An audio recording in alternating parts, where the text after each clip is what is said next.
There are days when I wake up and I think I am the luckiest man in the world.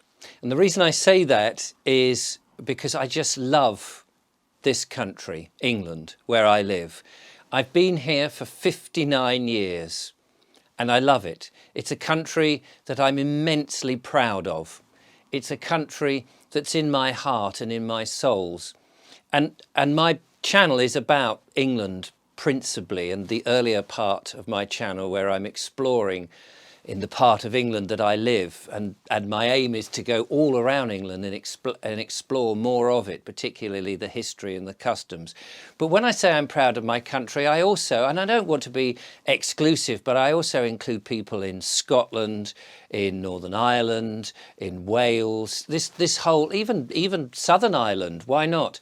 This part of Europe, this rock of stone, or this lump of stone, as people say, I just love it, and I think that I am so lucky to be here and to have it. I know we're living through turbulent times at the moment, but I love the landscape, the varied landscape, the rolling hills down here in Sussex, where I am so lucky to live. We have the South Downs, and they're beautiful in all different weathers.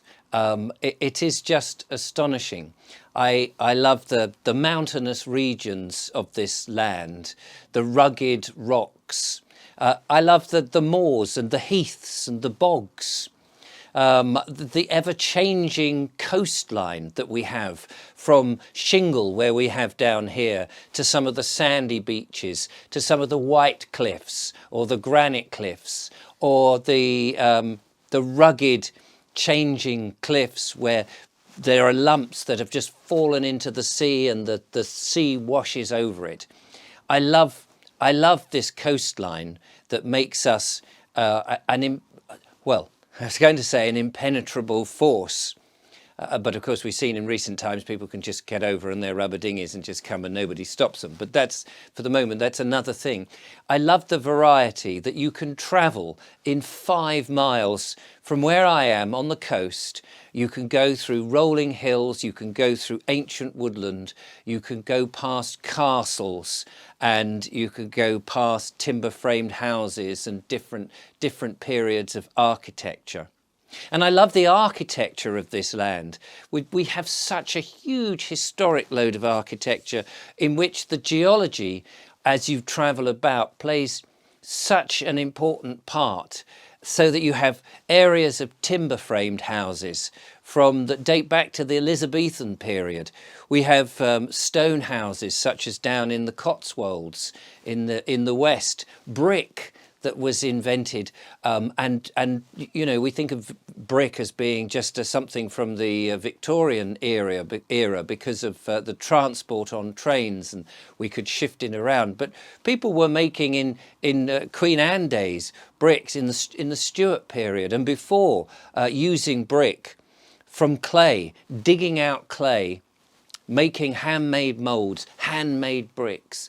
The variety of the different architectural styles in this country, which have been influenced from afar, but made into an English form of its own. I just find that absolutely fascinating. It's beautiful. I love the overall landscape with its patchwork of farms, more so back in the 50s and 40s before the advent of the more modern era, where we dug up the hedgerows and we made the farms bigger and more monoculture because we wanted to change the way and industrialise farming. I'm not so keen on that. But the essence of what we are, I think we're so lucky. We have this amazing history right back from ancient times. There is nowhere in this land that has not had the footfall of somebody from the past. There's nowhere on this land that someone hasn't either lived or dug or grown something or built on. It's such a layer of wonderful historic interest, and we're so lucky to have it. So you have the Neolithics who roamed this earth, of course, and started to farm. And then you have, after the Neolithics and farmsteads coming up and people, you have, of course, the Bronze Age, and they're starting to build their monuments on the landscape.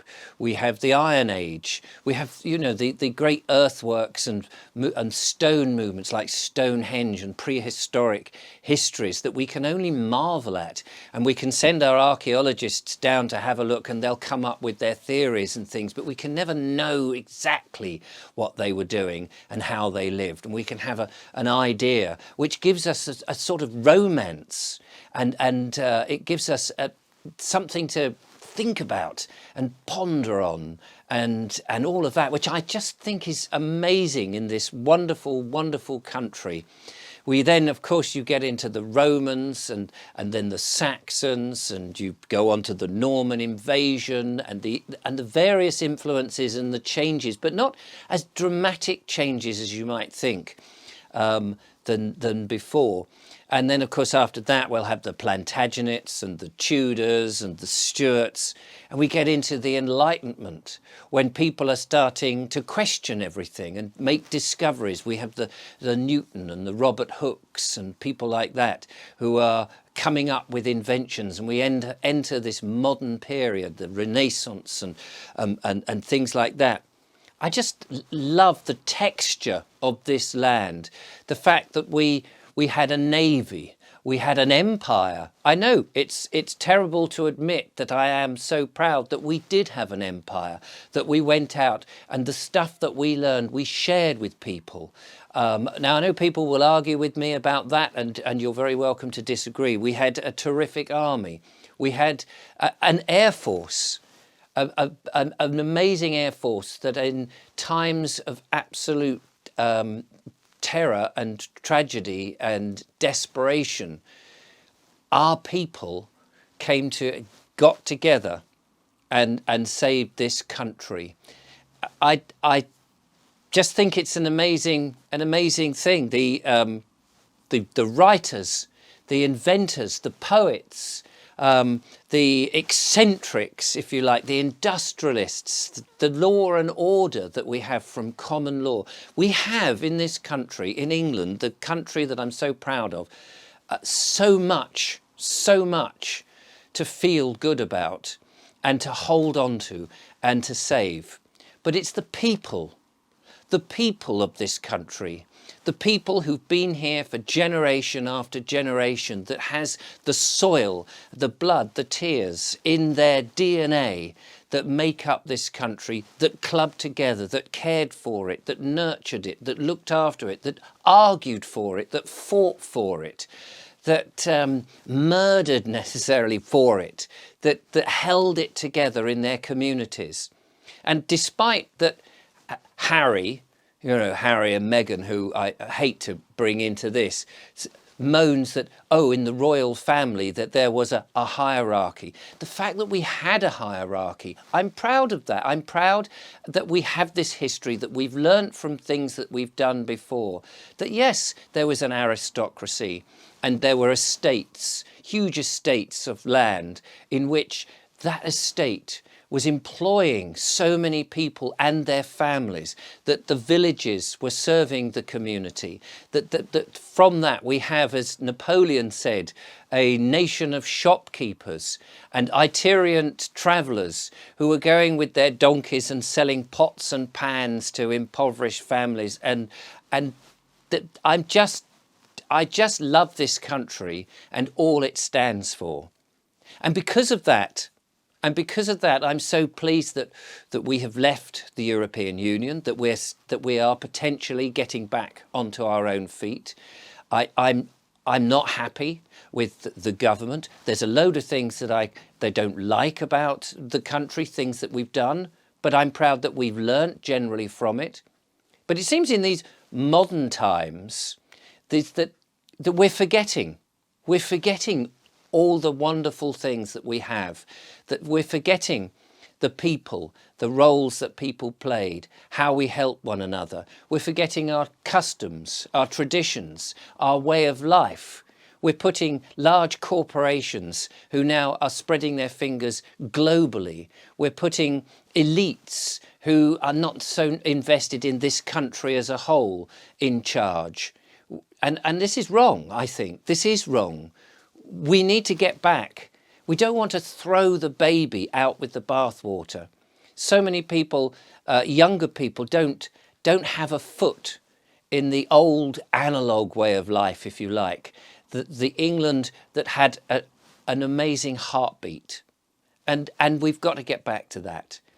And going into the future, when we put people in power, we want people from this country who have the DNA and have our interests at heart, not their pockets, not a globalist government, but this country. We can stand on our feet again. We can be proud. We should be proud.